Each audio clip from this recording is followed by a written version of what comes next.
Hello everyone. तो इस video में हम इंपॉर्टेंट क्वेश्चंस देखने वाले हैं जो तीन और 4 मार्क्स में पूछे जा सकते हैं बायोलॉजी में। ठीक है, तो यहाँ पे 5 यूनिट से बायो में है ना, तो एक एक यूनिट करके सारे चैप्टर्स को कवर करेंगे जल्दी जल्दी से।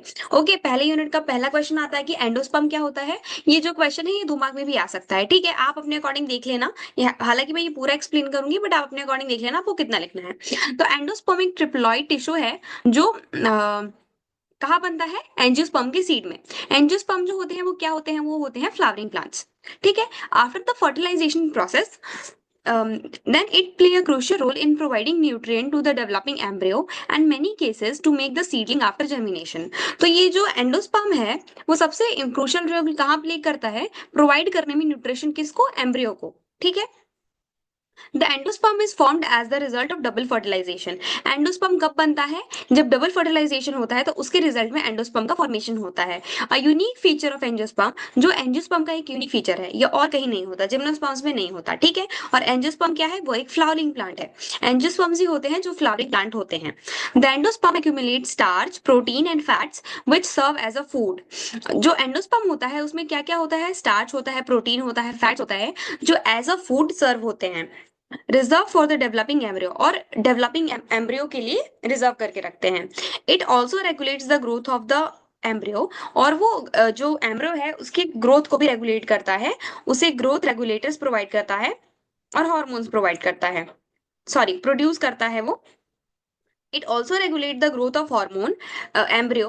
तो मतलब वो है ना, वो रेगुलेट करता है एम्ब्रियो के ग्रोथ को by producing growth regulators and hormone और रेगुलेटर्स प्रोड्यूस करके। ठीक है। आई होप ये लास्ट में थोड़ी सी गड़बड़ हो गई थी, बट प्लीज इसको एक देख लेना, मैंने लास्ट में अच्छे से एक्सप्लेन कर दिया है। ठीक है।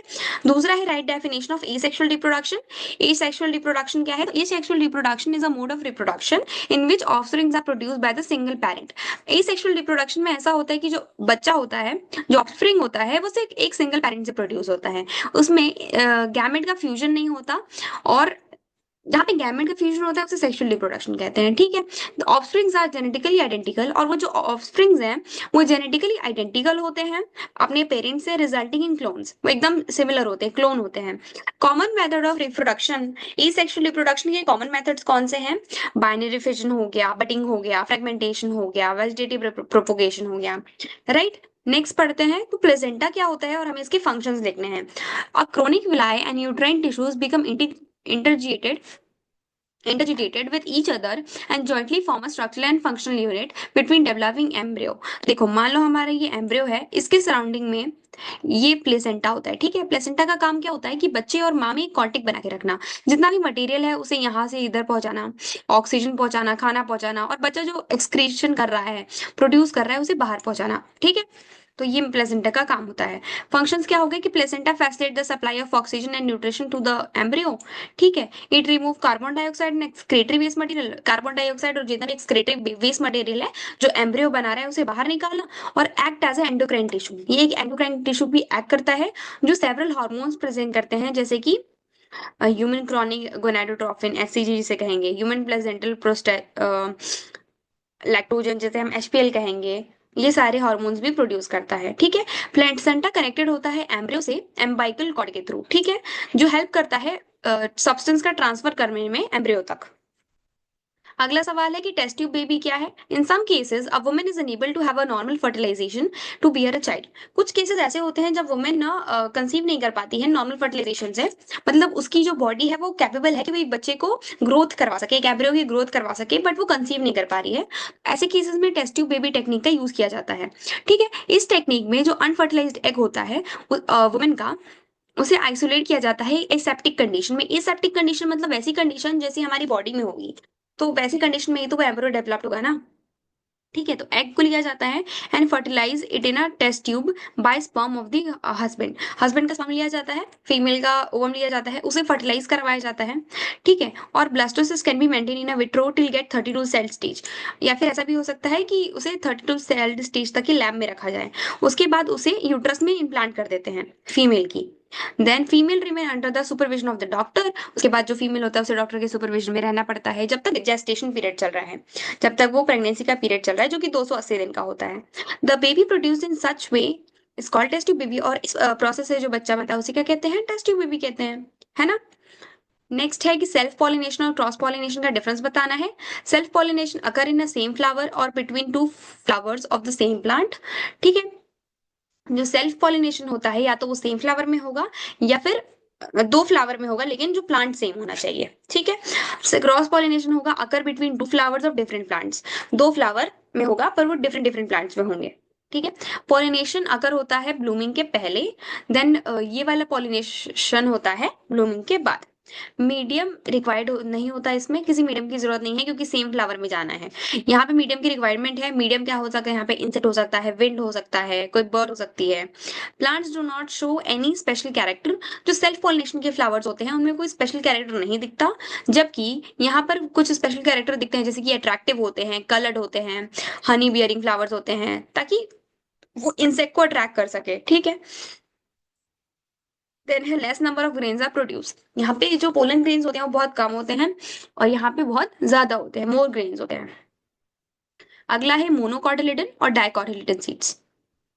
मोनोकॉटिलेडन का पहला पॉइंट है कि only single cotyledon is present. यहाँ पर सिर्फ एक सिंगल कॉटिलेडन प्रेजेंट होता है पूरा ऐसा, और यहाँ पे दो कॉटिलेडन प्रेजेंट होते हैं। जैसे चना जो होता है उसमें दो कॉटिलेडन होते हैं, उसका आप बीच से निकालोगे तो वहां पे दो अलग अलग पार्ट्स दिखेंगे। ठीक है, embryo is placed at the corner of the seed. Embryo कहाँ होता है, सीड के कॉर्नर पे होता है। यहाँ पे एम्ब्रियो कहाँ होता है, सेंटर में होता है सीड के। ठीक है, मोनोकॉटिलेडन में इलीरोन लेयर लेयर होती है जो किसी भी सीड के ऊपर होती है, वो एयर ल्यूरोन की लेयर होती है। यहाँ डाइकोटिलेडन में कोई लेयर नहीं होती। देन फोर्थ है radicle and plumule are protected by protective sheath. जो रेडिकल और प्लूम्यूल है वो प्रोटेक्टिव शीट से कवर होते हैं, जबकि यहाँ पर वो कवर नहीं होते। रिजर्व फूड जो स्टोर होता है वो एंडोस्पर्म में स्टोर होता है मोनोकॉटिलेडन में, और डाइकोटिलेडन में कहाँ पे होता है, रिजर्व फूड स्टोर इधर इन कॉटिलेडन, या तो कॉटिलेडन में हो जाएगा या फिर एंडोस्पर्म में हो जाएगा। ठीक है, आपको सारे पॉइंट याद करने हैं एटलीस्ट। देखो यहाँ पे 5 पॉइंट्स दिए हैं, पांचों याद करना। आपको पेपर के टाइम पे एटलीस्ट 4 तो याद आएंगे, कुछ भी छोड़ना नहीं है। ये सारे इंपॉर्टेंट, बहुत इंपॉर्टेंट क्वेश्चंस हैं, आने ही आने हैं। व्हाट इज स्पर्मेटोजेनेसिस, अगला सवाल है। Name to hormones in the regulation of spermatogenesis. ठीक है, स्पर्मेटोजेनेसिस क्या है और उसका रेगुलेशन लिखना है। Formation of sperm in a testis is called as spermatogenesis. Sperm की फॉर्मेशन को ही क्या कहते हैं, स्पर्मेटोजेनेसिस कहते हैं। हार्मोन कौन कौन से इन्वॉल्व है, हार्मोन इन्वॉल्व में हमारे पास ल्यूटिनाइजिंग हार्मोन और follicular stimulating hormone. What is oogenesis, क्या होता है, तो the process of formation of ओवा फ्रॉम oogonia। oogonia से ओवा की फॉर्मेशन को ही हम oogenesis कहते हैं। ठीक है, अगला है हार्मोन इन्वॉल्व, तो ल्यूटिनाइजिंग हार्मोन है, फॉलिकुलर स्टिमुलेटिंग हार्मोन है, वही हार्मोन्स जो ऊपर देखे हमने। ठीक है, give reason why human testis is present outside the abdominal cavity. Very important question, important है, सवाल बहुत आता है क्योंकि एनसीईआरटी में ये पूरा दिया हुआ है एग्जैक्टली। ठीक है, तो इसमें ये पूछा है कि क्या रीजन है जिसकी वजह से ह्यूमन टेस्टिस जो है वो प्रेजेंट होता है एब्डोमिनल कैविटी के बाहर, अंदर भी तो प्रेजेंट हो सकता है, तो बाहर क्यों प्रेजेंट है भाई। तो जो टेस्टिस है वो सिचुएटेड होता है एब्डोमिनल कैविटी के बाहर, क्योंकि किसमें होता है, पाउच में होता है जिसका नाम होता है scrotum. The scrotum helps to maintain the lower temperature of the testis.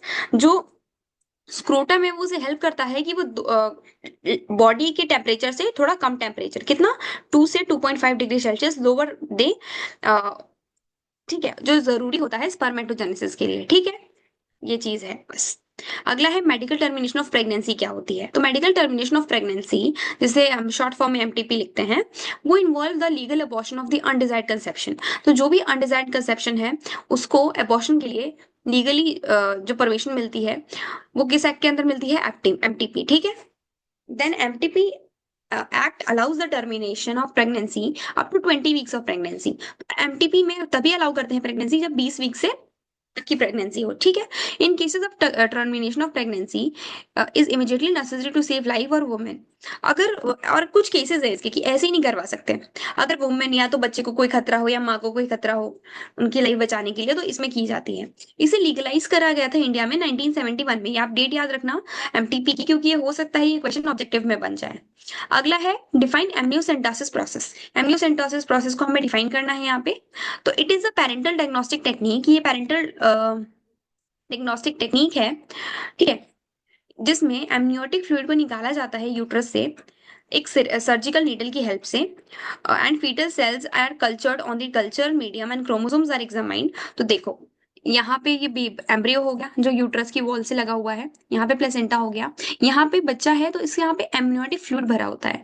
इसको ना ये लोग एक सिरिंज लेते हैं, सुई लेते हैं, जिससे एमनियोटिक फ्लूइड को बाहर निकाला जाता है और उसको एग्जामाइन करते हैं और देखते हैं कि बच्चे को कोई भी डिसऑर्डर है क्या, कोई दिक्कत है, कोई जेनेटिक डिसऑर्डर, इसका पता लगाते हैं। अब एडवांटेज ये है कि क्रोमोसोमल एबनॉर्मेलिटीज हमें पता चल जाती हैं, जैसे कि डाउन सिंड्रोम है क्या नहीं, या फिर डिप्लिया सिंड्रोम है, इनवर्ट सिंड्रोम है या नहीं, ठीक है। सेक्स ऑफ द एम्ब्रियो भी पता लगाया जा सकता है कि लड़का है कि लड़की। देन थर्ड है मेटाबॉलिक डिसऑर्डर, जैसे कि पीकेवी, क्रेटिनिज्म, ल्यूकोपेनिया, इन सबको पता लगाया जा सकता है।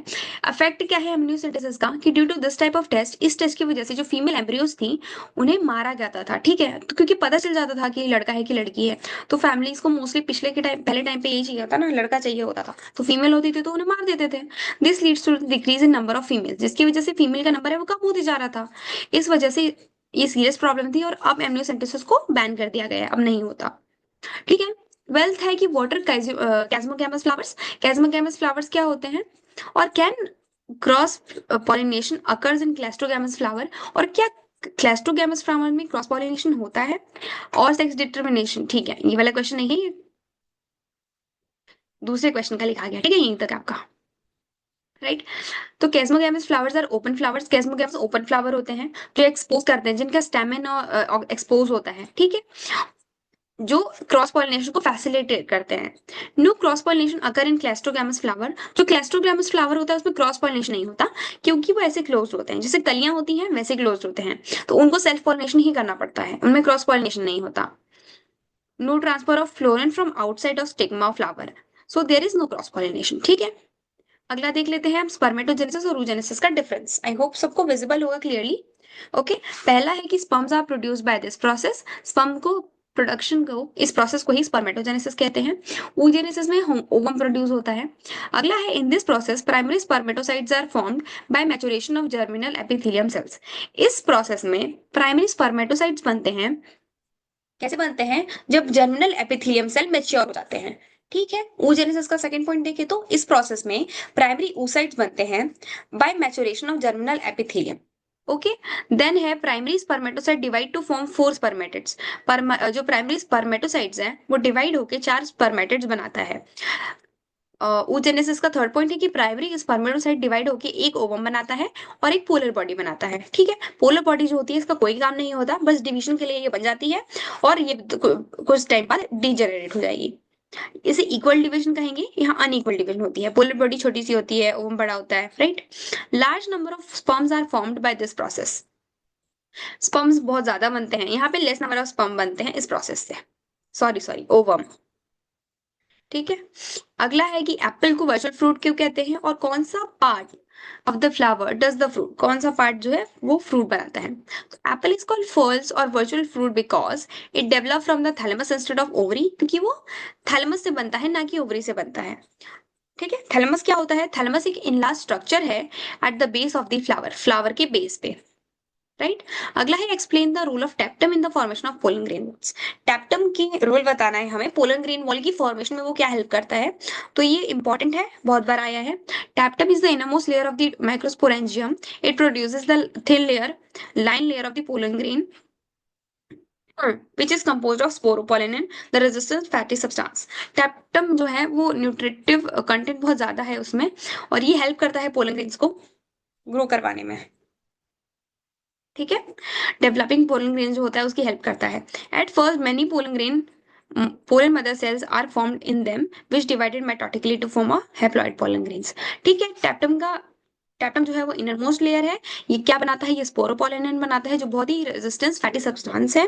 टैप्टम रिच होता है न्यूट्रिटिव कंटेंट में, और ये पोलन ग्रेन को, जो डेवलपिंग पोलन ग्रेन है उसकी हेल्प करता है डेवलप होने में, ठीक है। 4 बजे था। फुल फॉर्म होता है जिफ्ट का, गैमेट इंट्राफिलोपियन ट्रांसफर, और जिफ्ट का होता है zygote intrafallopian transfer. Second next है what is parturition, the process of delivery of the foetus at the end of the pregnancy is called parturition, ठीक है। जो delivery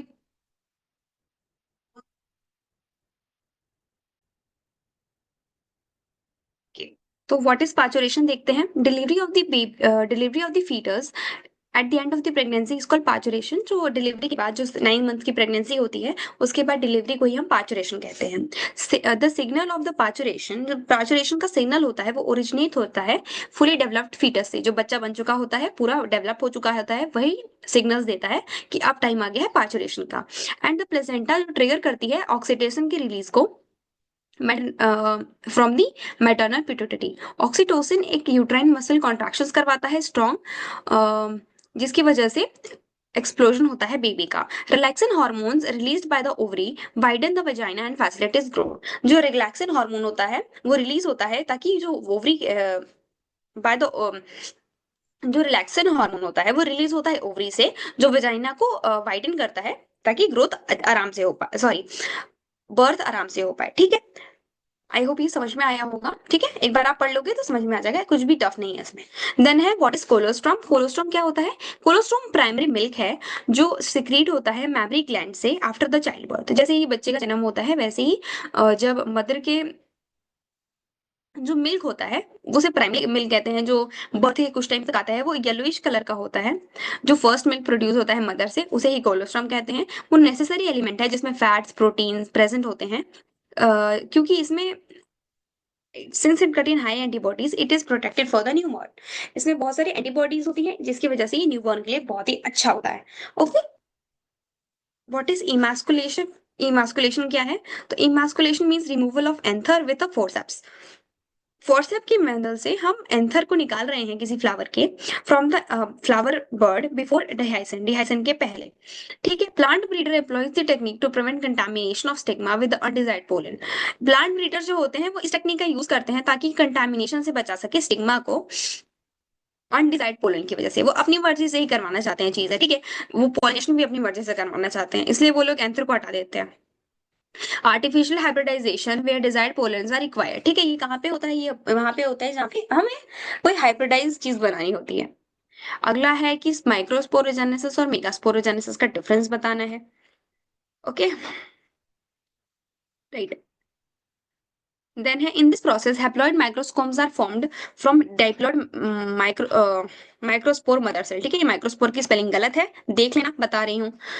in this process haploid microspores are formed from diploid microspore. Okay, यहाँ पे haploid microspore बनते हैं, किससे बनते हैं? डिप्लॉइड माइक्रोस्पोर मदर सेल से।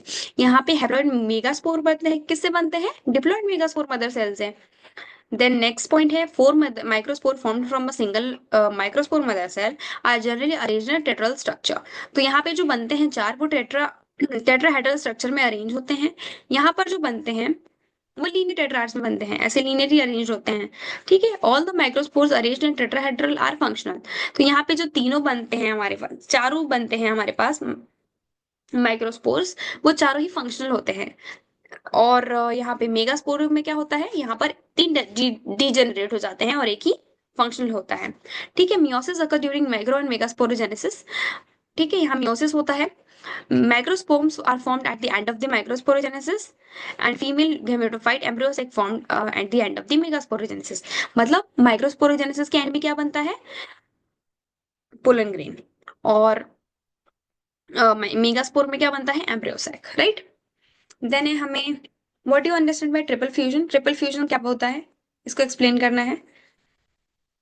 Triple fusion is a step of a special event of sexual reproduction of flowering plant. Triple fusion एक step है बहुत ही स्पेशल इवेंट का, सेक्सुअल रिप्रोडक्शन का, फ्लावरिंग प्लांट्स में, जिसे हम डबल फर्टिलाइजेशन कहते हैं। As fusion of three haploid nuclei takes place, क्योंकि यहाँ पर तीन हैप्लॉइड न्यूक्लियाई का फ्यूजन होता है इस प्रोसेस में, it is called triple fusion, इसीलिए इसे ट्रिपल फ्यूजन कहते हैं। Triple fusion takes place in the embryo sac present in ovule. और ट्रिपल फ्यूजन कहाँ पे होता है? ये होता है एम्ब्रियो सैक में जो ओव्यूल में प्रेजेंट होगा। The pollen tube after entering the embryo sac releases two male nuclei in it. जब पोलन ट्यूब एम्ब्रियो सैक के अंदर एंटर करता है, ये पोलन हो गया, ये एम्ब्रियो सैक के अंदर जब एंटर करेगा तो ये क्या, दो मेल न्यूक्लिया उसके अंदर छोड़ेगा। One of the first nuclei fuses with the two polar nuclei, उसमें से एक दो पोलर न्यूक्लिया के साथ फ्यूज करता है जो सेंट्रल में होता है। Therefore triplet primary endosperm nuclei form हो जाता है बाय द फ्यूजन ऑफ तीन तीन न्यूक्लिया की फ्यूजन से ही हमारा तीन ट्रिपलेट प्राइमरी एंडोस्पर्म फॉर्म होता है। ठीक है, ये भी वही है, सेम आंसर। ऊपर वाला लिखो नीचे वाला लिखो। Up to you. उसके बाद डायग्राम्स हैं, ये सारे इंपॉर्टेंट डायग्राम है, आप स्पर्म का डायग्राम देख लेना, ओवम का, female reproductive organ, male reproductive organ, symmetric representation of oogenesis, human testis और ओवरी। ठीक है, डायग्राम्स को अच्छे से बनाना है पेंसिल से, नीट एंड क्लियर। आपको सारे लेबलिंग्स याद होनी चाहिए। और ये दोनों बहुत इंपॉर्टेंट है, ये दोनों तो बहुत इंपॉर्टेंट है, मेल रिप्रोडक्टिव और female reproductive, right. Human testis भी इंपॉर्टेंट है, ये वाला डायग्राम हम अभी पढ़ रहे थे, ट्रिपल फ्यूजन यहीं पे होता है। ठीक है, अब हम नेक्स्ट चैप्टर पे आ गए हैं फाइनली। तो नेक्स्ट चैप्टर है जेनेटिक एंड इवोल्यूशन, जेनेटिक्स और इवोल्यूशन चैप्टर पढ़ेंगे। ये थोड़ा न्यू होता है 12th वालों के लिए, बट इट्स ओके, अब तो क्लास की एंडिंग है ना, तो अब तो पढ़ना ही है। जेनेटिक कोड क्या होता है, हमें 4 सीरियन फीचर्स देखने हैं इसके। तो अकॉर्डिंग टू रीनेटबर्ग, खुराना एंड हॉली, इन तीनों साइंटिस्ट के अकॉर्डिंग, जेनेटिक कोड जो है वो सीक्वेंस है नाइट्रोजन बेसिस का, डीएनए के नाइट्रोजन बेसिस का, in which genetic information for the synthesis of protein are coded, जिसमें जेनेटिक इन्फॉर्मेशन है कि कैसे हमारा प्रोटीन कोड होता है। ठीक है, पहला अब इसका फीचर लिखेंगे कि कोड इज ट्रिपलेट। जो कोड होते हैं वो ट्रिपलेट्स में होते हैं, AUG, UGC, UUA, है ना। सेकेंड पॉइंट है कि कोड इज कॉमालेस, जो sequence of the basis read and block 3 at a time. तो ये यहाँ अगर हमारे पास बहुत सारे कोड्स लिखे होंगे तो हम 3-3 के पेयर में ही उसे पढ़ेंगे। ठीक है, वो कॉमालेस होता है। कोड्स आर यूनिवर्सल, ये यूनिवर्सल होते हैं। फॉर एग्जाम्पल की कोडोन्स आर सिमिलर इन और ऑर्गेनिज्म, सारे ऑर्गेनिज्म में कोडोन सिमिलर होते हैं। जैसे सीरीन जो है वो UCU ही कोड करेगा, और सारे लिविंग बींग्स में जितने भी लिविंग ऑर्गेनिजम्स हो गए। कोड्स आर डिजेनरेटिंग, कोड्स डिजेनरेटिंग होते हैं। अगला हो गया DNA डुप्लीकेशन या रेप्लिकेशन और उसका मेथड। वॉटसन और क्रिक थे जिन्होंने डबल हेलिक्स मॉडल दिया था डीएनए का, also postulated the mechanism of DNA duplication. और उन्होंने कौन सा मैकेनिज्म दिया था, उन्होंने ये मैकेनिज्म दिया था डीएनए डुप्लीकेशन का, जिसे हम रेप्लिकेशन कहते हैं। ठीक है, अकॉर्डिंग टू देम, उनके अकॉर्डिंग ड्यूरिंग द डुप्लीकेशन के दौरान जो वीक हाइड्रोजन बॉन्ड होते हैं नाइट्रोजन बेसिस के, वो टूट जाते हैं, सेपरेट हो जाते हैं, और 2 nucleotide chain of DNA also separate and uncoil. और जो 2 चेन होते हैं डीएनए के वो भी अलग हो जाते हैं, अनकॉइल हो जाते हैं। और the chain that separated are complementary to each other. और वो जो चेन्स हैं जो सेपरेट हुए हैं वो एक दूसरे के कॉम्प्लीमेंट्री होते हैं। ठीक है, 3 प्राइम to 5 प्राइम, और दूसरा वाला होगा 5 से 3। Okay, each strands of act as a template, and because of specificity of base pairing, each nucleotide also separate attract the complementary nucleotide from the cell cytoplasm. ठीक है, ये जो होते हैं वो एक दूसरे के कॉम्प्लीमेंट्री होती हैं, और ये लोग क्या अट्रैक्ट कर लेते हैं, सेल सेल साइटोप्लाज्म में अपना कॉम्प्लीमेंट्री न्यूक्लियोटाइड अट्रैक्ट करते हैं। Once the nucleotide are attached by their hydrogen bonds, एक बार अगर इनके हाइड्रोजन बॉन्ड से वो न्यूक्लियोटाइड अटैच हो गया तो क्या होगा, हाँ, their sugar radical right through their phosphate component competing the formation of new polynucleotide chain। तो दूसरी polynucleotide chain बनना शुरू हो जाएगी। इसकी वजह से दो डबल हेलिक्स डीएनए है, double helix of the DNA where each molecule has in one whole strand contributed by parents. और मान लो देखो, जैसे हमारा सेपरेट हुआ, यहाँ 2 बने, यहाँ साइटोप्लाज्म से पॉलीन्यूक्लियोटाइड आया, और यहाँ सेकंड स्ट्रैंड भी बन गई। अब इसमें क्या हुआ, हमारे पास ये एक स्ट्रैंड बन गया डबल हेलिक्स, एक दूसरा वाला बन गया डबल हेलिक्स। अब ये दोनों कॉम्प्लीमेंट्री, ये दोनों है, इनमें ऑलरेडी अपने पेरेंट का एक एक पार्ट है। ठीक है, तो इसीलिए हम इसे सेमी कंजर्वेटिव मेथड भी कहते हैं, जिसमें पुराना वाला भी एक पार्ट प्रेजेंट है। ठीक है, ये डीएनए मॉलिक्यूल हुआ, ये सेपरेट हुआ, ये न्यू स्ट्रैंड आया, ये ओल्ड स्ट्रैंड, राइट। अगला है होमोलोगस ऑर्गन्स और एनालॉगस ऑर्गन्स के एग्जांपल लिखने हैं और उन्हें डिफाइन करना है। इसका डिफरेंस भी पूछ लेते हैं, डेफिनेशन भी पूछ लेते हैं, कहो तो ऑब्जेक्टिव्स भी आ जाए, है ना। इंपॉर्टेंट चैप्टर है, इंपॉर्टेंट टॉपिक है। मोस्टली जो जेनेटिक्स और इवोल्यूशन है वो इंपॉर्टेंट पार्ट है, आई थिंक बायो का, 12th बायो का। Okay, organ which are similar in structure and origin but different in appearance. वो ऑर्गन्स जो स्ट्रक्चर में तो एक जैसे हैं लेकिन उनका ओरिजिन डिफरेंट है और दिखने में भी डिफरेंट है, उन्हें हम होमोलोगस ऑर्गन्स कहते हैं। ऑर्गन जो सिमिलर है स्ट्रक्चर और ओरिजिन में, लेकिन डिफरेंट है अपीयरेंस और फंक्शन में। ठीक है, आई रिपीट, पहले वाला शायद मैंने गलत बोल दिया हो, फिर से बोला है कि जो ऑर्गन्स है जो सिमिलर है स्ट्रक्चर में और ओरिजिन में, लेकिन डिफरेंट उनका क्या है, अपीयरेंस और फंक्शन, उसे हम होमोलोगस ऑर्गन कहते हैं। और इस फिनोमिना को हम होमोलॉजी कहते हैं। एग्जाम्पल हो गए हमारे पास fore limb of bat, wings of bat, hands of man and fore limb of horse. ठीक है, अगला है कि एनालॉगस क्या होते हैं, जस्ट अपोजिट, ऑर्गन जिनके डिफरेंट ओरिजिन और स्ट्रक्चर होते हैं और सिमिलर फंक्शन और सिमिलर फंक्शंस होते हैं, उसे एनालॉगस ऑर्गन कहते हैं। ठीक है, इस फिनोमेना को हम एनालॉजी कहेंगे। और इसके एग्जांपल है विंग्स ऑफ बटरफ्लाई जो काइटिन के बने होते हैं, विंग्स ऑफ बर्ड जो प्रोडक्शन ऑफ लेदर, ठीक है, feathers and four limbs and skin present between the fingers of, ठीक है, ये एग्जांपल आपको याद कर लेना प्लस डेफिनेशन याद कर ला, दिस इज इंपॉर्टेंट। अगला है clarify the structure of double helix model. ये डबल हेलिक्स मॉडल डीएनए का स्ट्रक्चर है जिसे किसने दिया था, वॉटसन एंड क्रिक ने दिया था, है ना। इस डायग्राम को पढ़ना है और इसके बारे में देख लेते हैं। जो स्ट्रक्चर है डीएनए का वो propose by Watson and Crick. It was twisted ladder like structure, ही ट्विस्टेड, ऐसा लग रहा है कि सीडी को ट्विस्ट करके रख दिया है ना। It has got two coiled polynucleotide which are joined together by nitrogen bases. यहाँ पे दो कॉइल्ड पॉलीन्यूक्लियोटाइड हैं जो किससे जुड़े हुए हैं, नाइट्रोजन बेसिस से जुड़े हैं विथ हाइड्रोजन बॉन्ड्स, ठीक है, जिनके बीच में हाइड्रोजन बॉन्ड्स है। The nucleo longitudinal strand of DNA are made up of sugar and phosphate. जो लॉन्गिट्यूडनल स्ट्रैंड है डीएनए का वो किससे बना है, शुगर और फॉस्फेट से। और हॉरिजॉन्टल जो है वो नाइट्रोजन बेसिस से बने हैं। दो तरह के नाइट्रोजन बेसिस है हमारे पास, प्यूरीन और pyrimidine. Purines are adenine and guanine, adenine और ग्वानिन होते हैं प्यूरीन्स, और पिरामिडिन क्या होते हैं, साइटोसिन और थाइमिन, ठीक है। ये स्ट्रक्चर देख लो, आपको स्ट्रक्चर भी लिखना है, आई मीन बनाना है।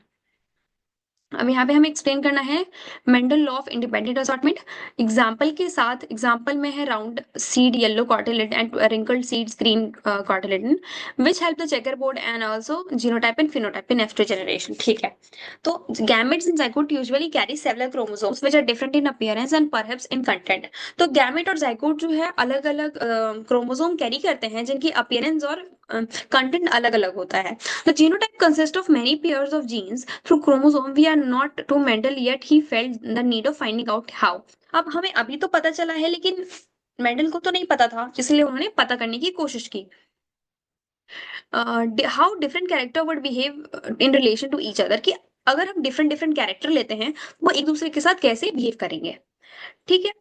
In passing from generation to generation, एक जनरेशन से दूसरी जनरेशन में जाने में, उसे he this demonstrated two pairs of opposite character, हमें दो लिए अपोजिट कैरेक्टर्स का pair, such a cross which involve two character different separable and inheritance is terminated in a dihybrid cross, ठीक है। हमने यहाँ पे देखा राउंड येलो लिया, राउंड और येलो, और रिंकल्ड और ग्रीन, यहाँ पे कैपिटल आर कैपिटल लिया, ठीक है।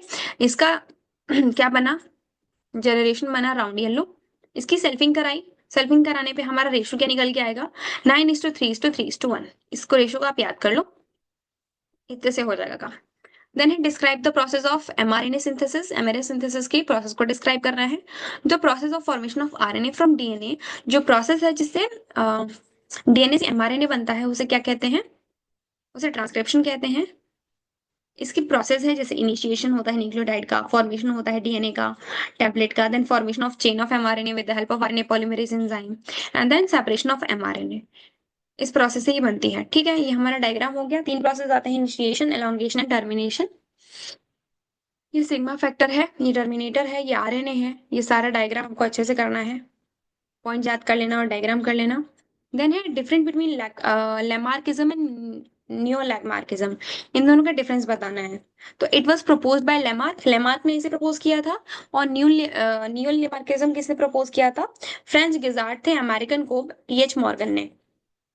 According to this theory internal vital forces and acquired,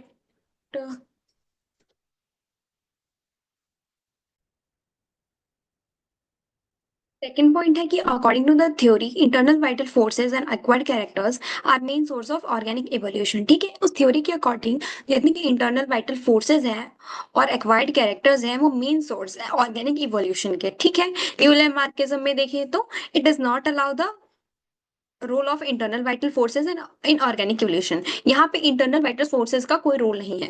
it also accept the role of inheritance of acquired character partially in organic evolution, ठीक है।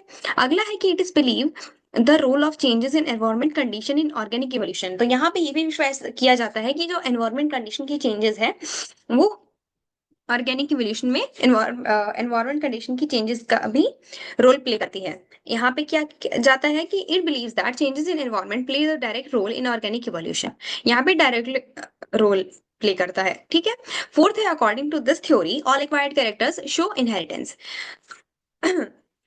दिस थ्योरी इस थ्योरी के अकॉर्डिंग एक्वायर्ड कैरेक्टर्स ही जो है वो इनहेरिटेंस शो करते हैं, और neo Lamarckism according to this theory only those acquired characters are inherited which are found in germ cells. वही कैरेक्टर्स जो है वो इनहेरिटेड होते हैं, दूसरी जनरेशन में जाते हैं, जो जर्म सेल्स में पाए जाते हैं। ठीक है, नेक्स्ट क्वेश्चन देख लेते हैं। नेक्स्ट है होमोलोगस ऑर्गन्स और एनालोगस ऑर्गन्स। पहला है कि organs which are having similar internal structure perform different functions is known as homologous organs. अभी हमने जस्ट ऊपर क्वेश्चन पढ़ा था, ये वही है, इसको रहने देते हैं। सेकंड वाला, मैं ये सिर्फ सेकंड वाला पॉइंट समझा देती हूँ कि provide the evidence that it shows that they have common ancestors. ये एविडेंस प्रोवाइड करते हैं जिससे हमें ये पता चलता है कि जो इनके एंसेस्टर्स हैं वो सेम है। ठीक है, कॉमन है। Provide the evidence that it shows that they do not have common ancestors. इनके कॉमन एंसेस्टर्स नहीं है, इसलिए इनको इसलिए ये एविडेंस प्रोवाइड करते हैं। ठीक है, कि इनका कोई कॉमन एंसेस्टर नहीं है। और होमोलॉगस में ये पता करते हैं कि इनके कॉमन एंसेस्टर्स हैं। जितना भी ऊपर एक डेफिनेशन लिखी थी और उसके एग्जांपल लिखे थे, बस ये एक्स्ट्रा है, तो इसको यहाँ पे बता दिया गया है। ठीक है, अगला है डीएनए और आरएनए का डिफरेंस, डीऑक्सी राइबोन्यूक्लिक एसिड और राइबोन्यूक्लिक एसिड। पहला है it is a double standard and anti parallel manner. ये डबल स्टैंडर्ड होता है और एंटी पैरेलल होता है। एंटी पैरेलल मतलब 3' से 5' और सेकंड स्टैंड होता है 5' से 3'। ठीक है, आरएनए है इट इज सिंगल स्टैंडर्ड, ये सिंगल स्टैंडर्ड होता है ऐसा। It is mainly confined to the nucleus, a small quantity over the mitochondria and chloroplast। ये ज्यादातर न्यूक्लियस में पाया जाता है, बहुत ही कम क्वांटिटी का डीएनए माइटोकॉन्ड्रिया और क्लोरोप्लास्ट में होता है। देन आरएनए है वो mainly occur in cytoplasm. RNA जो है वो साइटोप्लाज्म में मिलता है और बहुत स्मॉल क्वांटिटी इसका न्यूक्लियस में पाया जाता है। अगला है इट कैन रेप्लिकेट इटसेल्फ। जो डीएनए होता है वो खुद को रेप्लिकेट कर सकता है, लेकिन आरएनए नहीं कर सकता। वो किससे बनता है? वो डीएनए से बनता है। Its quantity is contained in each cell is of the species। इसकी क्वांटिटी कांस्टेंट होती है जितने भी स्पीशीज के हर सेल में। इट्स क्वांटिटी वेरीज, और आरएनए की क्वांटिटी वेरी करती है। It has adenine, thymine, cytosine and guanine as nitrogen bases. इसमें प्यूरिन और पेरिमिडीन्स होते हैं, एडेनिन, ग्वामिन, थाइमिन और साइटोसिन। ठीक है, लेकिन आरएनए में एक डिफरेंस होता है, वो होता है यूरेसिल। ठीक है, थाइमिन की जगह यूरेसिल आ जाता है, बस बाकी सारी चीजें सेम है। द नेक्स्ट क्वेश्चन है कि मेंशन करना है हमें advantage selecting P plant for experiment bye Mendel. तो मेंडल जो थे उन्होंने पी प्लांट को ही क्यों सिलेक्ट किया था? तो it is easy to grow, वो ग्रो करने में इजी था। Pea plants have short life cycle, इनकी लाइफ साइकिल शॉर्ट होती है, जल्दी ग्रो हो जाते हैं। Many offsprings produced in one generation, बहुत ऑफस्प्रिंग्स एक जनरेशन में पैदा हो जाते हैं। इसे मैनिपुलेट करना और क्रॉस पॉलिनेशन इसका इजी है।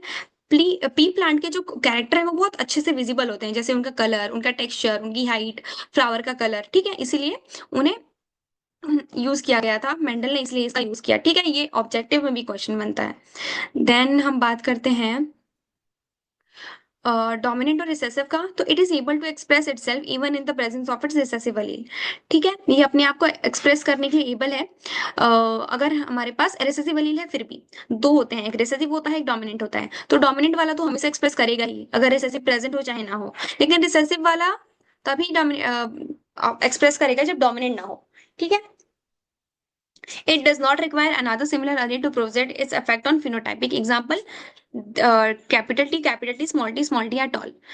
नेक्स्ट है रिसेसिव में इसका फिनोटाइपिक इफेक्ट प्रोवाइड करता है तभी जब प्रेजेंस होता है सिमिलर अलील का। जैसे अगर दो कैपिटल स्मॉल टी होंगे तभी ड्वार्फ बनेगा। ठीक है, अगर एक कैपिटल और एक स्मॉल हो गया तो टॉल बन जाएगा। नेक्स्ट है monohybrid dihybrid cross. It is a cross between one pair of contrasting traits. ये क्रॉस है एक पेयर ऑफ कॉन्ट्रास्टिक ट्रेट्स में, जैसे रेड फ्लावर और व्हाइट फ्लावर। ठीक है, एक ही ट्रेट दिया गया, हमें कलर लिया गया है यहाँ पे।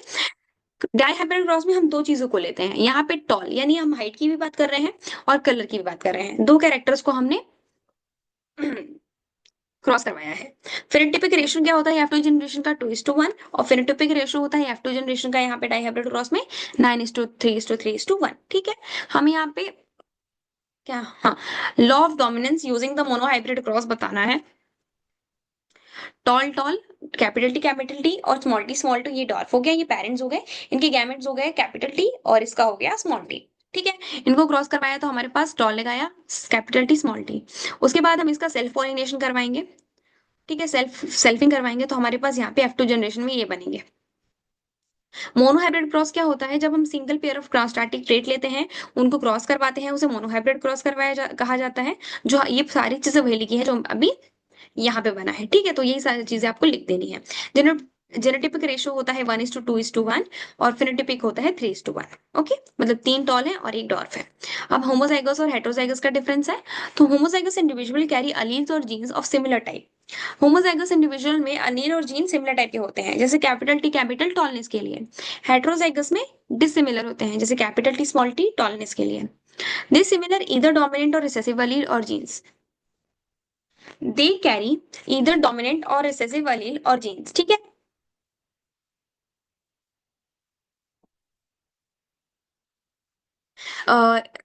दे कैरी इधर डोमिनेंट और रिसेसिव अलील्स, या तो उनमें डोमिनेंट होगा या रिसेसिव अलील होगा। ठीक है, मतलब अगर कैपिटल टी है तो वो टॉलनेस के लिए है, और स्मॉल टी है तो वो डॉफनेस के लिए है, तो ये रिसेसिव होगा या फिर डोमिनेंट होगा। यहाँ पर दोनों कैरी करता है, मतलब यहाँ पे कैपिटल टी स्मॉल टी है जो टॉलनेस के लिए है, लेकिन यहाँ पे जीन दोनों है, डोमिनेंट भी जीन है और रिसेसिव जीन भी है। ठीक है, they produce only one type of gamete, ये सिर्फ एक टाइप के गैमेट प्रोड्यूस करते हैं, और ये दो टाइप के गैमेट्स प्रोड्यूस करते हैं। डिफाइन टेस्ट क्रॉस को डिफाइन करना है। तो crossing of F1 individual having dominant phenotype, F1 individual का क्रॉसिंग करवाना होमोजाइगस रिसेसिव पेरेंट से, उसे ही हम टेस्ट क्रॉस कहते हैं, ठीक है? जैसे हमने प्योर टॉल और प्योर डॉर्फ की गैमेट्स दिए, कैपिटल टी स्मॉल टी, उसके बाद उनका F1 जनरेशन में क्या करवाया? क्रॉस करवाया, ठीक है? अब हम जो हमारे पास हाइब्रिड डोमिनेंट गैमेट आया, उसका रिसेसिव पेरेंट से क्रॉस करवाएंगे, उसे ही हम टेस्ट क्रॉस कहा जाता है, ठीक है? यहाँ 50% टॉल बनेंगे और 50% डॉर्फ बनेंगे। अब ह्यूमन में सेक्स डिटर्मिनेशन कैसे होता है, तो मैं ये पूरा पढ़ने की जगह एक इजी वे में बता देती हूँ। तो जितने भी ह्यूमन बैंक के सेल्स हैं, हमारे पास 23 क्रोमोसोम्स होते हैं, ठीक है? आउट ऑफ 23, 22 सिमिलर होते हैं, जिसे हम ऑटोसोम कहते हैं, और बाकी एक जो होता है वो पेयर होता है, जिसे हम सेक्स क्रोमोसोम कहते हैं। अगर वो फीमेल है तो वहां पे XX होगा, और मेल है तो XY होगा, ठीक है? XY और XX। ओके, जब हमारे पास 22+X क्रोमोसोम होता है, और सेकंड क्या होता है, 22+Y chromosome. But the women there only one type of ovum form, और वुमेन में तो सिर्फ एक ही टाइप का ओवम बनेगा, दिस इज 22 प्लस, अच्छा नहीं सॉरी, स्पर्म दो टाइप के बनते हैं, एक होता है 22+X, एक होता है 22+Y, क्योंकि दोनों में डिफरेंट डिफरेंट है। लेकिन फीमेल्स में तो एक ही बनेगा ना, क्योंकि उनका दोनों ही एक्स है, तो 22+X ये बनता है। और जब फर्टिलाइजेशन होता है, तो स्पर्म जिसमें 22+X होगा, अगर वो फ्यूज हुआ ओवम से, तो गर्ल चाइल्ड होगी, दैट इज XX। लेकिन अगर स्पर्म हुआ जिसका ये 22+Y वाला, और वो फीमेल से फ्यूज हुआ, तो XY बनेगा, दैट इज मेल चाइल्ड, ठीक है? इजी है। ऊपर अगर समझ में नहीं आया तो डायग्राम को देख के समझो। मदर में 44+2X है, और फादर में 44+2X, ठीक है? हमारे पास अब हमने दो पार्ट्स में डिवाइड किया, तो 22+X और 22+X, ये हमारे पास दो गैमेट्स बने। यहाँ पे फादर में 22+X और 22+I। अब फीमेल का या तो ये एक्स ले लो या ये वाला एक्स ले लो, उनसे कोई फर्क नहीं पड़ता। अगर ये फादर का एक्स इस मदर से फ्यूज हुआ तो फीमेल बनेगी, और ये वाई अगर मदर से फ्यूज हुआ तो मेल बनेगा। इजी, ठीक है? इसके क्रॉसिंग देख लेना, एकदम इजी है, ज्यादा टफ नहीं है, कॉम्प्लिकेट नहीं करना है चीजों को। अगला है डिफरेंस बताना है mRNA और tRNA में। तो इट इज लीनियर, ये लीनियर होते हैं, और tRNA क्या होते हैं, कवर लीफ शेप्ड होते हैं। It carry coded information, mRNA में कोडेड इंफॉर्मेशन होती है, जबकि it carries information for association with an amino acids and anticodon for the cooperation of polynucleotide, ठीक है? ये इंफॉर्मेशन करता है ताकि sorry, it carry information for association with an amino acids, amino acid के एसोसिएशन के लिए इंफॉर्मेशन कैरी करता है। Okay, and anticodon for it in cooperation in polynucleotide, ठीक है? mRNA undergoes addition additional processing, that is capping and tailing and splicing. जो mRNA होता है उसमें एडिशनल प्रोसेसिंग होती है, जैसे कैपिंग हो गई, स्प्लाइसिंग हो गई, टेलिंग हो गई। लेकिन tRNA को किसी भी प्रोसेसिंग की जरूरत नहीं है। ओके, देन mRNA में नाइट्रोजन बेसेस अनमॉडिफाइड होते हैं और tRNA में नाइट्रोजन बेसेस मॉडिफाइड होते हैं। अगला देखते हैं, क्वेश्चन है डीएनए फिंगरप्रिंटिंग का। डीएनए फिंगरप्रिंटिंग और इनके इंपॉर्टेंस लिखने हैं, मैकेनिज्म एंड एप्लीकेशन। तो हर इंडिविजुअल के कैरेक्टरिस्टिक्स अलग अलग होते हैं और उनके फिंगर टिप्स भी अलग अलग होते हैं। तो study of finger palm and sole print is called dermatoglyphics. ठीक है, हम जब किसी भी इंसान के पाम्स की स्टडी करते हैं और सोल प्रिंट्स की, तो उसे डिमेटो क्या लिखा है यार, डर्मेटोग्लाइफिक्स। ठीक है, like prints of finger tips, each individual has unique DNA fingerprints. Her individual का, हर इंसान का अलग अलग फिंगर प्रिंट होता है। Unlike the prints of a DNA fingerprint can not be altered by surgery, और किसी भी सर्जरी से डीएनए फिंगरप्रिंटिंग ऑल्टर नहीं किया जा सकता, बदला नहीं जा सकता। The latter is the latter is exactly similar in all the cells and tissues of all the individual. It cannot be changed by medical treatment, और medical treatment से change नहीं होते. The distinction of individual on the basis of DNA fragment is due to the sequence of nucleotide in whole genomic DNA. The technique is to identify a person on the basis of the his or her DNA specificity is called DNA fingerprints. तो DNA fingerprints जो होती हैं वो भी different होता है हर इंसान का, और हम किसी भी इंसान को पहचान सकते हैं उसके DNA फिंगरप्रिंट की स्पेसिफिसिटी पे। ठीक है, हर एक इंसान का डीएनए अलग अलग होता है।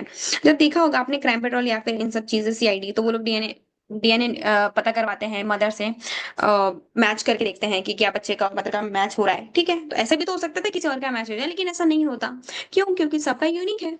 ठीक है, मदर का भी आधा आता है, फादर का आता है, इसलिए वो लोग पेरेंट्स से मैच करवाते हैं। This was invented by sir Alec Jeffreys. Alec Jeffreys ने इसे इन्वेंट किया था। इंपॉर्टेंट क्वेश्चन ये ऑब्जेक्टिव्स में आ सकता है। कब किया था? 1984 में, लास एस्टर यूनिवर्सिटी में। ठीक है, फॉलोइंग स्टेप्स हैं डीएनए फिंगरप्रिंटिंग के। DNA is an of an organism to be tested and isolated is called host DNA. Host DNA is cleaved with the help of specific restriction enzyme into several fragments. Double-stranded DNA fragments are demonstrated to produce single-stranded DNA by alkali treatment, and then DNA segments are separated by electrophoresis. ठीक है, तो ये steps है, ये आपको याद करने हैं। देन देखते हैं lac operon model. Okay, lac operon एक फंक्शनल यूनिट है डीएनए मॉलिक्यूल का। ओके, ऑपरेंट जो है वो एक फंक्शनल यूनिट है डीएनए मॉलिक्यूल का। And operon model is a structure of gene which are controlled by a promoter. Operon model एक ऐसा ग्रुप है स्ट्रक्चर जीन का जो किससे कंट्रोल किया गया है? प्रमोटर से कंट्रोल किया गया है। The fragment of DNA will transcribe mRNA for polynucleotide sequence synthesis. Promoter is a sequence of DNA when RNA polymerase binds and initiate transcription. Promoter वो सीक्वेंस है डीएनए का जब आरएनए पॉलीमरेज बाइंड होता है और ट्रांसक्रिप्शन को initiate करता है, ट्रांसक्रिप्शन को। ठीक है, operator is the part where repressive protein binds, और ऑपरेटर वो पार्ट है जहां पर रिप्रेसिव प्रोटीन बाइंड होता है। Regulates each code for the repressive protein that binds to the operator. The substrate that present in a repressor form binding to a operator is called the inducer. ठीक है, the concept of operon first propose किया गया था 1961 में, Jacob और मोरोद ने इसे किया था। लैक ऑपरेंट जो वर्ड है is in indicative of lactose, lactose से लिया गया है। ठीक है, lac operon consist of three structural gene, तीन स्ट्रक्चरल जीन होते हैं यहाँ पे। Z Y and A, operator O, promoter P, इसे डिनोट किया जाता है ऐसे। है ना, सेपरेट रेगुलेटरी जीन, यहाँ पे एक सेपरेट रेगुलेटरी जीन है जिसे हम आई से डिनोट करते हैं। Lactose is inducer of in lac operon, lactose जो है वो इंड्यूसर है लैकोपेरॉन में। Three structure gene transcribe the Korean nucleotonic mRNA. GNA जो जीन जेड है वो किसके लिए कोड करता है? बीटा गैलेक्टोसाइड्स के लिए, जो ब्रेक करता है लैक्टोज को गैलेक्टोज और ग्लूकोज में। देन जीन वाई जो है वो परमेज के लिए कोड करता है, जो इंक्रीज करता है परमेबिलिटी को सेल के टू लैक्टोज। जीन ए जो है वो कोड करता है एंजाइम ट्रांस एसाइटेलेज, जो कैटेलाइज करता है ट्रांस एसिटाइल, भाई सॉरी थोड़ा सा बफल हो रहा है। Okay, trans acetylase of lactose in it active form. Okay, आप लोग पढ़ के अच्छे से देख लेना। इफ मुझसे कोई गलती हो रही है देन आप क्वेश्चन को अच्छे से पढ़ो, यहाँ पे कोई गलती नहीं है। ठीक है, मेरे को बस प्रोनाउंसिएशन में, क्योंकि बहुत जल्दी जल्दी मुझे बोलना पड़ रहा है, really sorry for that. Next है, ये डायग्राम देखेंगे। डायग्राम में ये जो है ये रिप्रेसर है, ये यहाँ पे जाके लग गया, यहाँ पे रिप्रेसर ऑफ एमआरएनए आया लेकिन यहाँ पे वो लग गया। हमारे पास इंड्यूसर एब्सेंट है तो यहाँ पे ग्रोथ रुक जाएगी। देन इंड्यूसर अगर प्रेजेंट है तो ये रिप्रेसर को इनएक्टिव कर देगा, तो यहाँ पर फॉर्मेशन ट्रांसक्रिप्शन हो जाएगा। ओके, अगला है हर्षी और चेस का एक्सपेरिमेंट। ठीक है, जिन्होंने बताया था कि डीएनए डिफरेंशिएट किया था डीएनए और प्रोटीन में अपने एक्सपेरिमेंट से। तो उनके एक्सपेरिमेंट को लिखना है और डायग्राम बनाना है। पिछले साल ये क्वेश्चन आया है, चांसेस किया आ सकता है, इंपॉर्टेंट भी है, डायग्राम भी है। तो पढ़ते हैं so they grew some bacteriophage on a media that contain radioactive phosphorus and some other media that contain radio sulphur. ठीक है, तो उन्होंने कुछ बैक्टीरिया फाजेस को ग्रो करवाया एक मीडिया में जिसमें से कुछ रेडियो एक्टिव फास्फोरस थे और कुछ क्या थे, वो रेडियो सल्फर थे। ठीक है, बैक्टीरियोफाज क्या होते हैं? बैक्टीरियोफाज वो वायरसेस होते हैं जो स्पेशली बैक्टीरिया को वायरस कर सकते हैं। Viruses grows in the presence of radioactive phosphor contain radioactive DNA but not radioactive protein as phosphorus is present only in DNA.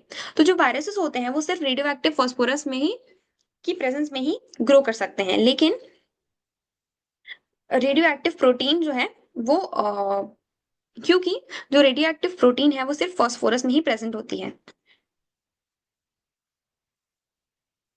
Sorry, मैंने थोड़ा सा इधर कर दिया। जो वायरस होते हैं वो presence virus grows in the presence of radio active phosphorus contain radio active DNA. ठीक है, लेकिन not radio active protein as phosphorus is present, क्योंकि जो फॉस्फोरस है वो सिर्फ डीएनए में प्रेजेंट होता है। Then virus grown on radioactive sulfur contain radioactive protein but not radioactive DNA because DNA does not contain sulfur। ठीक है, it was found that bacteria which are infected by bacteriophage that had radioactive DNA were radioactive, indicating that DNA was a material that passed through the viruses to the bacteria. Bacteria that were infected from viruses had radioactive protein which are not radioactive. The indicated that protein did not enter the bacteria from the virus। ये indicate करता है कि जो protein है वो enter नहीं किया है बैक्टीरिया में वायरस से। This was the clear cut proof that DNA is a genetic material just passed into bacteria. तो ये क्लियर कट प्रूफ था कि जो बैक्टीरिया में वायरस गया है वो, हाँ, ये क्लियर कट प्रूफ था कि डीएनए एक जेनेटिक मटेरियल है that is pass from virus to bacteria, जो वायरस से बैक्टीरिया में गया है। ठीक है, तो ये डायग्राम अच्छे से समझ लो इफ ऊपर समझ ना आया हो। ये बैक्टीरियोफाज हो गया। ठीक है, ये जो है ये बैक्टीरिया रेडियो एक्टिव 35 ऐसे, ये रेडियो ये 32 P है। लेबल डायग्राम है इसका। ठीक है, इसमें हमने एक बैक्टीरियोफाज लिया, इन्फेक्शन करवाया। ठीक है, इन्फेक्शन करवाया तो यहाँ पे मटेरियल गया, यहाँ ब्लेंडिंग हुई और उसके बाद हमें ये पता चला कि यहाँ पे रेडियो एक्टिव डिटेक्ट किया गया सुपर नेटेंट का।